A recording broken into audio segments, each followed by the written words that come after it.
Fala galera, começando mais um Money Cash especial dentro do Festival Mundial de Publicidade de Gramado. Então eu tenho ao meu lado também a Andressa aqui me ajudando a entrevistar todo mundo. Seja bem-vinda mais uma vez, Andressa. Obrigada. E temos uma convidada mais do que especial aqui, a Carola, falando sobre muitos assuntos impactantes aqui. Obrigada aqui por você ter topado também participar do nosso podcast. Obrigada, Carol. Obrigada, Andressa. Tô feliz pelo convite.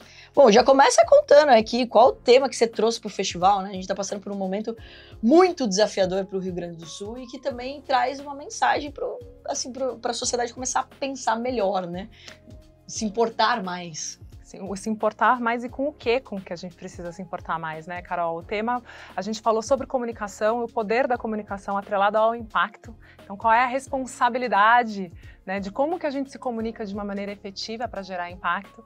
E olhando muito para a realidade do Rio Grande do Sul, que acabou de acontecer, como a nossa comunicação e a comunicação de todas as empresas para a tragédia, para o desastre, poderia ser muito mais efetiva para a gente garantir, por exemplo, que as coisas de fato chegassem para quem precisa, em tempo, na quantidade correta, que a gente não simplesmente saia juntando, arrecadando, sem saber para onde vai, com que transparência que vai, como isso vai chegar, né? Como a gente poderia ter poupado esforços de quem está no Rio Grande do Sul, que recebeu doações, por exemplo, desnecessárias, lixo, enquanto outras coisas que também não foram devidamente comunicadas estão ainda sendo necessárias e essa informação não chega para o resto do Brasil. Olha, você sabe que tinha uma amiga minha separando algumas coisas e daí ela postou, ela tava com um arquinho de diabinho, todo mundo assim, o que você tá fazendo com isso? Falou, acreditem ou não, isso veio na doação. Falei, meu Deus do céu, ou seja, o que... Roupa de festa, né, sapato que não tem utilidade, que já era para estar no lixo, que não tinha nem solado. Então, o cuidado, né, da gente comunicar e usar o poder da comunicação para gerar impacto de uma maneira efetiva. E você acha que falta essa sensibilidade até de fazer uma gestão um pouco mais eficiente quando a gente fala também de ajudar? Porque até vejo, né, às vezes as pessoas se tornam voluntárias e eu queria que você comentasse aqui algo que eu acabei de descobrir né, que eu acabei colaborando aqui num leilão. Mas muitas vezes as pessoas são voluntárias e daí pelo fato dela estar fazendo algum trabalho voluntário, ela acha que ela pode fazer de qualquer jeito. Maravilhoso tema, Carol. Você trouxe aqui um tema que é caro para o Brasil, que é a cultura de doação. Né? Como que a gente fortalece a nossa cultura de doação? O que é ser voluntário? Porque o voluntário não é só dar dinheiro, dar o tempo, dar alguma coisa que você tem em casa, mas até essa gestão, falta essa gestão. E falta o compromisso. Quando a gente doa, é como a gente faz um investimento. Você tá dando um investimento para alguém, um investimento seu. E quando você faz um investimento com o seu dinheiro, você vai olhar aonde você vai aplicar, qual é a melhor rentabilidade, quem vai cuidar bem do seu dinheiro, quem te dá transparência e segurança para você alocar, fazer aquele investimento. A cultura de doação tem que ter a mesma lógica. A gente tem que escolher instituições que sejam transparentes, que gerem resultado, que apresentem o seu impacto, para você saber que a sua ação e o seu investimento floresceram e geraram resultado de fato e não foi simplesmente tirar uma coisa que você não usa mais para dar para alguém que tem menos do que você. E quando as pessoas se comprometem, né, você que também está à frente de ONG, com algumas horas, fala, vou ajudar, vou fazer isso, vou fazer aquilo e some. Como que você... Porque eu acho muito interessante, ela acha que pelo fato dela estar ajudando, tem que ser hora que sobra um tempo para ela. Exato. Então, assim, peraí, você se comprometeu, é igual um emprego. Exato. Você não se comprometeu com X horas ou com o trabalho que você vai fazer, deveria pelo menos ser a mesma lógica. Exato. Uma das perguntas que as pessoas fazem pra gente, lá na Turma do Giló, na ONG que eu fundei, é exatamente isso. Quero ser voluntária, né? E eu falo, eu não tenho voluntário. E as pessoas olham pra minha cara, mas como que uma ONG não tem voluntário? Eu falo, não tem voluntário. Né? E se tiver, quando tem uma pessoa que realmente abdica de receber pelo seu trabalho, ou ela devolve o recebimento dela no final do mês, ela assina um contrato.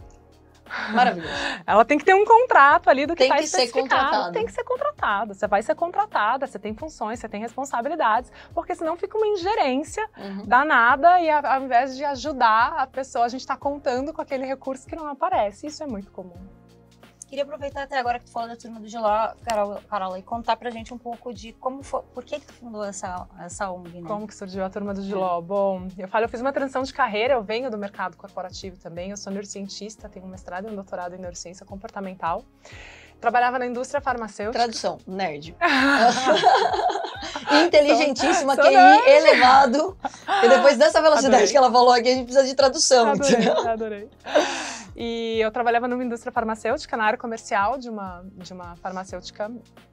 Quando, aos 28 anos, eu fico grávida, minha primeira gestação, eu sou mãe de 2 crianças, do João e da Maria. E quando o João nasce, uma semana antes de eu voltar de licença maternidade, eu descubro que o meu filho era uma criança com múltiplas deficiências. Meu filho nunca andou, nunca falou, sempre precisou de um adulto para qualquer atividade de vida diária, escolar. E eu me deparei com, quando ele fez 2 anos, eu falei, bom, com 2 anos criança vai para a escola, né? E aí eu me deparo com uma realidade brasileira de que crianças com deficiências não vão para a escola. Ou elas eram institucionalizadas, foi em 2008 isso, e aí eu começo a entender que o meu trabalho não me alimentava mais e que eu teria que lutar pelos direitos daquela criança, por um direito universal, que é a educação. E aí eu peço demissão do meu trabalho, tirei um sabático, eu tive muitos privilégios de poder sair com meu filho do Brasil. Eu precisava arrumar uma maneira de me comunicar com ele, já que ele não tinha capacidade de mexer em nenhuma parte do corpo dele.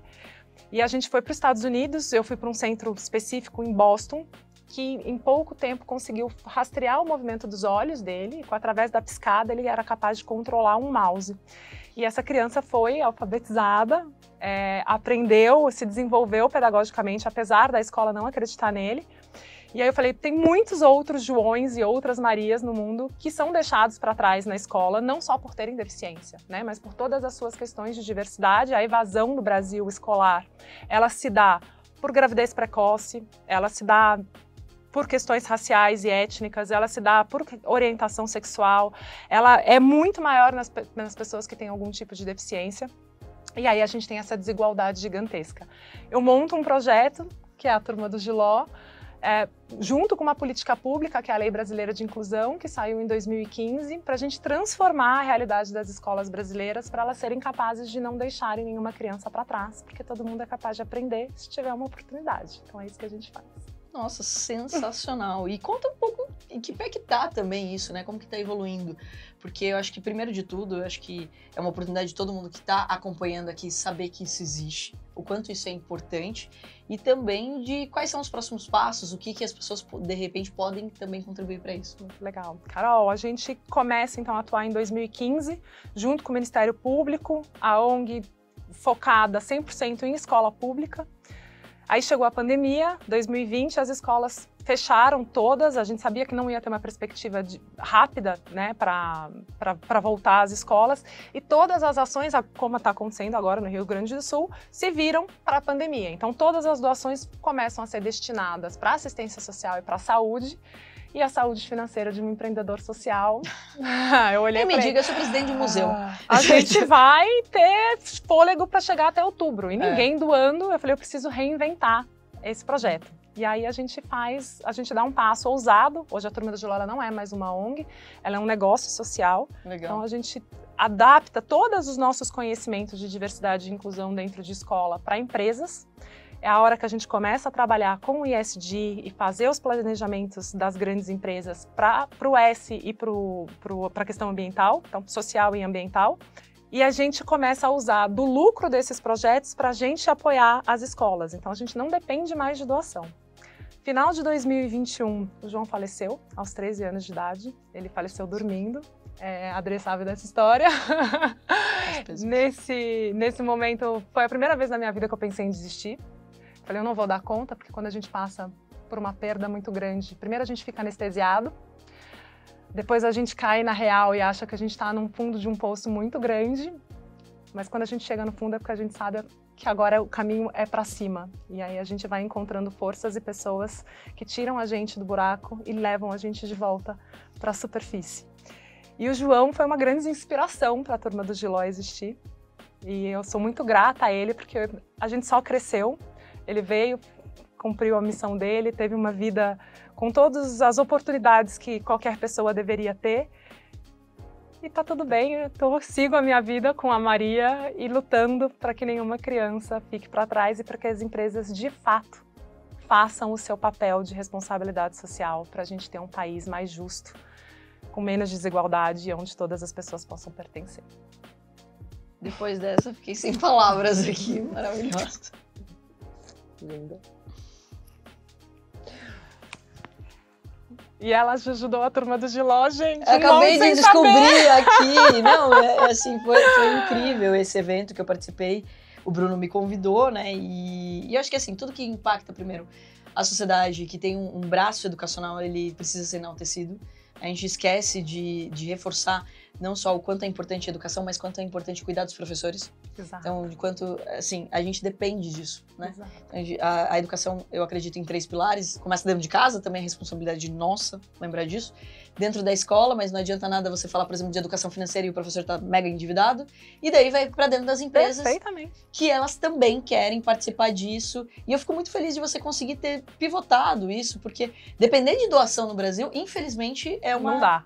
Exato. Não dá, gente. É muito difícil. É muito difícil. E o que é mais legal, assim, de toda essa história da Carol é que ela consegue ressignificar tudo de uma forma tão leve, né? E tu é um grande exemplo, cara. Não sei se eu tô falando, sabe? Do leilão eu nem imaginava. Eles me mostraram um projeto, eu imaginava que tinha. Se eu soubesse da história por trás, mais ainda, E né? ó, a educação financeira tem tudo a ver com a educação inclusiva. Porque Com como que a certeza. gente não forma com a educação financeira os nossos jovens? Como é que eles entram na vida adulta sem saber, sem sonho, sem saber o que é dinheiro, achando que eles não podem sonhar? Pois é. Essa é a realidade. Quando as pessoas ganham dinheiro, elas lembram que elas têm um potencial.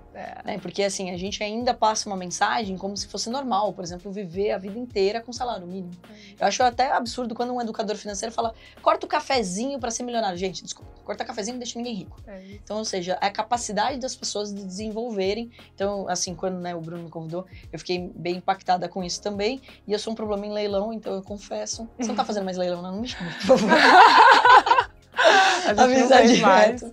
Mas olha, vou contar aqui que o carrinho, o carrinho do Ayrton Senna que eu tenho é por causa desse leilão, inclusive, e uma obra da Vanessa da Mata, que é um coração maravilhoso, tal. Ela cantou, foi maravilhoso aquele dia. Foi muito também. Legal, foi um evento com pessoas muito especiais. Uma mentoria que eu não usei, que eu paguei. Tem que usar, poxa. Não, vou usar, é só falta de tempo mesmo aqui. Que bom. Mas é muito importante isso. Agora, acho que deixa uma mensagem para as pessoas que estão acompanhando, como que elas podem se conectar com causas como essa, né? E assim, reforçando mais uma vez que somos todos Brasil, a gente tem falado bastante sobre o Rio Grande do Sul, sobre a importância de olhar para esse momento e muitas pessoas agradecendo. A gente não tem que agradecer não, a gente é tudo a mesma família, né? Então, como que a gente precisa se conectar com a causa do outro? É isso. Eu acho que, Carol, a mensagem, eu vou falar a mesma coisa que eu falei lá em cima, é a gente lembrar que a gente precisa ser humano. A gente não nasce humano, a gente se torna humano. E todos nós, essa é uma reflexão muito individual. Será que a gente está de fato sendo humano? Porque tragédia, coisas difíceis acontecem com todo mundo em algum momento. E a gente não precisa esperar que essa dificuldade bata na nossa porta para a gente poder acordar para o mundo e nos tornarmos humanos, né? A gente tem essa oportunidade desde o dia que a gente chega no mundo da gente se tornar pessoas melhores, de querer construir um mundo onde a gente caiba antes do outro caber. E para isso a gente precisa ir se desenvolvendo, olhando para o redor, porque a gente não sobrevive sozinho. O ser humano é um bicho social e a gente precisa um dos outros para conseguir tudo isso que a gente tem e desopilar a nossa saúde mental, que é um grande boom do mundo hoje. Olha o tanto que a gente se desenvolveu enquanto potência de ser humano, enquanto criatividade de ser humano, todas as tecnologias que nós trouxemos para a gente viver melhor, e parece que a gente está vivendo pior, por estar nesse modo piloto automático, inconsciente, simplesmente sobrevivendo, quando a gente deveria estar vivendo. Money Cash reflexão, depois dessa mensagem, não tem nem o que falar. Olha, mais uma vez, parabéns. Obrigada. Por tudo que você vem fazendo e principalmente por ser inspiração para que outras pessoas entendam que elas podem colaborar, que elas podem fazer alguma coisa e que elas podem... Gente, não precisa sair também montando ONG. Não. Você pode se conectar com várias atividades, com muitas coisas, iniciativas que são maravilhosas como a sua. Busquem ONGs sérias, olhem se elas têm abras de transparência, olhem os projetos de impacto. Elas são coisas muito simples da gente olhar e fazer, ir lá e investir no projeto que a gente acredita. Maravilhosa. Andressa, parabéns, você só traz gente de peso aqui para esse evento, hein? Como eu disse, o festival, o que ele tem de mais valioso para mim são as minhas amizades, né? Ele é feito pelos meus amigos e eu só tenho a agradecer, Carola, né? Não só pela vinda no festival, mas eu acho que a minha estada em São Paulo, ela não teria sido a mesma se não fosse vocês. A Carol agora, mas né, eu tenho meu grupo, eu sou refugiada aqui em São Paulo. E não seria a mesma coisa se não tivesse presente. Ninguém larga a mão de ninguém. É isso aí, vamos junto, Brasil. Obrigada, Bora. Carola. Uhul! E terminamos mais um episódio aqui, agradecendo, claro, nossos patrocinadores que fizeram acontecer nesse momento tão desafiador. Então, Neo Globo e Space Adventure, que fizeram e ajudaram todo esse processo. E é claro, galera, você que quer ajudar o Rio Grande do Sul, a gente vai deixar no link aqui da descrição todas as iniciativas, todas as opções para que você conheça mais do que está acontecendo e como você pode colaborar. E é claro, se você gostou do conteúdo aqui, dá o seu like, compartilha e deixa nos comentários qual é a sua sugestão e o que você achou. Lembrando, hein? Se você compartilhar, você está colaborando com a educação do nosso país.